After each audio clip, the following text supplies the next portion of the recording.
काशीदीप खबरों को देखने के लिए चैनल को लाइक सब्सक्राइब बेल आइकन जरूर दबाएं।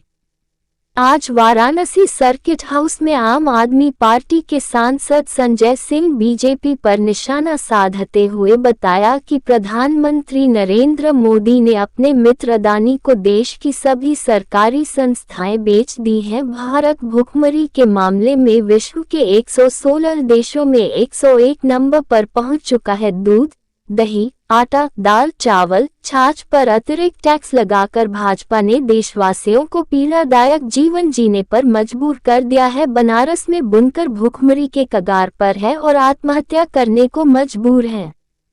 देश भर के बुनकरों के मुद्दों को सदन में उठाएंगे। देश की परिस्थितियों पर चर्चा करते हुए कहा कि यह दौर पूंजीपतियों का है। फिलहाल अदानी दुनिया के दूसरे नंबर के धनी व्यक्ति घोषित किए गए हैं। उनकी कुल संपत्ति 10 लाख करोड़ रुपए तक की है। प्रधानमंत्री नरेंद्र मोदी ने देश की बिजली व्यवस्था, एयरपोर्ट, रेलवे और समस्त सरकारी संस्थान को अदानी के हवाले कर दिया है। अदानी की संपत्ति का ब्यौरा देते हुए 2014 में अदानी की कुल संपत्ति 39,000 करोड़ थी। 2018 में उनकी संपत्ति 57,000 करोड़ हो गई और वर्तमान में 10 लाख करोड़ की संपत्ति के मालिक बन चुके हैं। और संजय सिंह ने बताया कि जीवन रक्षक दवाओं पर भी सरकार ने टैक्स लगा दिया, जैसे हार्ट की दवा, किडनी की दवा, लीवर की दवा, कैंसर की दवा आदि। प्रधानमंत्री नरेंद्र मोदी की सरकार पूंजीपतियों के लिए काम कर रही है। अगर इस देश में कृषि, बेरोजगारी, महंगाई के मामलों को राजनीतिक पृष्ठभूमि पर लाकर संशोधन की बात की जाए तो भाजपा की जाति, धर्म और निराधार मुद्दों की राजनीति बंद हो जाएगी। सांसद संजय सिंह ने आरोप लगाते हुए कहा कि प्रधानमंत्री नरेंद्र मोदी की सरकार पूंजीपतियों के लिए काम कर रही है और यह दुर्भाग्य है कि देश के 92 लोगों के पास 55 करोड़ लोगों के बराबर की संपत्ति है। उन्होंने कहा कि सदन में इस मुद्दे को कई बार उठाया गया है। लाख करोड़ की भारतीय संपत्ति बेची जा रही है, जैसे LIC, सड़क, FCI, एयरपोर्ट, रेल आदि, लेकिन यह सब मुनाफे के सेगमेंट थे जो भारत सरकार बेच रही है। जब लोग सवाल करते हैं तो सरकार कहती है कि घाटे में चल रहा था इसलिए बेच दिया। सांसद संजय सिंह ने कहा कि मैं सवाल पूछता हूं भारत सरकार से कि कौन सा दुनिया का ऐसा व्यापारी है जो घाटे की चीज को खरीदता है। प्रधानमंत्री जी के मित्र अदानी पर 2.5 लाख करोड़ रुपए का बकाया है। 6,000 करोड़ का कर्जा नितिन पर है जो भाग गया। 9,000 करोड़ का घपला करके विजय माल्या भाग गया। 20,000 करोड़ नीरव मोदी लेकर देश छोड़ गया। 3,000 करोड़ ललित मोदी लेकर फरार है और इस पर दुर्भाग्य कि हिंदुस्तान का खेल बजट मात्र 3,000 करोड़ रुपए है जो लाखों युवाओं की आस है। पिछले दिनों हमने सेल्फी विद सरकारी स्कूल नाम का अभियान चलाया जिसमें उत्तर प्रदेश के सभी जिलों से बदहाल और जर्जर स्कूलों की फुटेज हमारे पास आई। खुद काशी के तमाम जर्जर सरकारी स्कूलों की फुटेज हमारे साथियों ने भेजी जो बच्चों के लिए खतरा है क्योंकि बगल में तालाब है, तो किसी की छतें टूटी हुई है तो कहीं नमक रोटी बच्चों को दी जा रही है।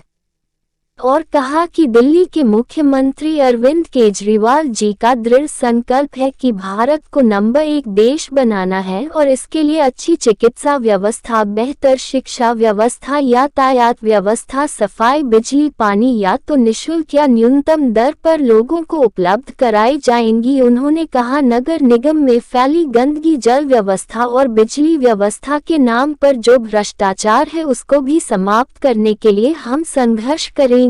प्रदेश के बुनकरों का मसला पार्लियामेंट में उठाऊंगा और इनकी समस्याओं का समाधान करने के लिए संघर्ष करने की आवश्यकता हुई तो संघर्ष भी करूंगा। नाम के आगे बुनकर लग गया इसके मतलब सब मुसलमान है उसमें? अरे भारी संख्या में उसमें हिंदू वर्ग के लोग भी शामिल हैं, इसलिए अपनी दुर्भावना की राजनीति को यहां मत दिखाइए। भाजपाइयों, सबके लिए मिलके लिए काम कीजिए। नारा देते हो सबका साथ सबका विकास, और काम करना होता है तो चूहे जैसे दिल से काम करते हो। ये चूहे के दिल को बड़ा कीजिए, चूहे के दिल से काम नहीं होगा। जहां तक काशी का प्रश्न है, काशी के अंदर जिस प्रकार से पिछले दिनों हम लोगों ने देखा, सैकड़ों की संख्या में यहां दुकानें उजाड़ी गई, सैकड़ों की संख्या में कॉरिडोर बनाने के नाम पे। आज भी वो लोग भटक रहे हैं। उनको ना तो पूरा मुआवजा मिला, ना उनको विस्थापित किया गया, ना उनको दुकानें मिली। उनकी भी लड़ाई लड़ने का काम आम आदमी पार्टी करेगी। और इसलिए हमने तय किया है कि आने वाली 11 तारीख से अक्टूबर के महीने में लोकनायक जयप्रकाश नारायण जी की जयंती से सरयू अयोध्या से महंगाई और बेरोजगारी के खिलाफ एक पदयात्रा शुरू की जाएगी, जिसका समापन संगम में इलाहाबाद में प्रयागराज में 21 अक्टूबर को, जिस दिन नेताजी सुभाष चंद्र बोस ने आजाद हिंद फौज की स्थापना की थी, उस दिन उसका समापन प्रयागराज की नगरी में संगम पर होगा।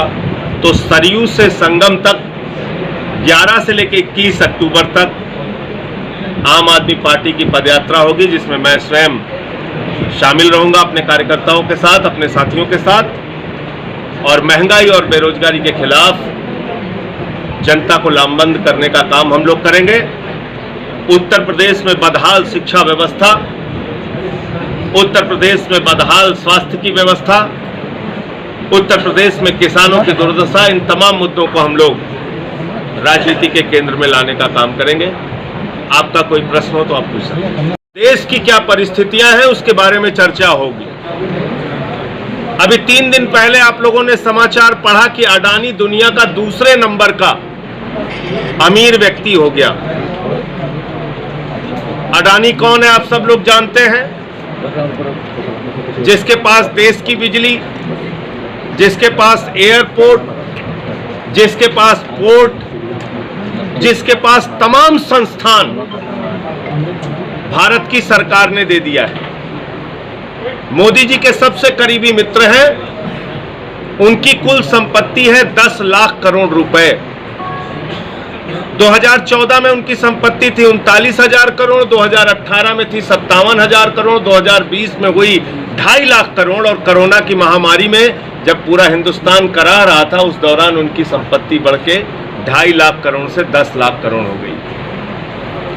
और आज वो दुनिया के दूसरे नंबर के अमीर व्यक्ति हो गए। लेकिन उसके साथ साथ दूसरी खबर है जो देश के लोगों को पीड़ा देती है। भारत भुखमरी के मामले में 116 देशों की सूची में 101 नंबर पर पहुंच गया। बेरोजगारी के मामले में हिंदुस्तान 45 वर्षों में सबसे ज्यादा बेरोजगारी की मार झेल रहा है। महंगाई के मामले में आटा, दाल, चावल, छाछ, दूध, दही, खाने पीने की चीजों पर टैक्स लगा दिया गया। हिंदुस्तान के अंदर पहली बार हमने दवाओं पर महंगाई देखा। कैंसर की दवा पे टैक्स बढ़ गया, टीबी की दवा पे टैक्स बढ़ गया, हार्ट की दवा पे टैक्स बढ़ गया, किडनी की दवा पे टैक्स बढ़ गया। यानी कि जीवन रक्षक दवाओं पर भी सरकार ने टैक्स बढ़ाने का काम किया। अगर इस देश में महंगाई, बेरोजगारी, किसानी, इनकी समस्याओं को हम राजनीति के केंद्र में लेके आए, तो मैं दावे के साथ कह सकता हूं, जाति और धर्म का डमरू बजाने वाली भारतीय जनता पार्टी की दुकान बंद हो जाएगी।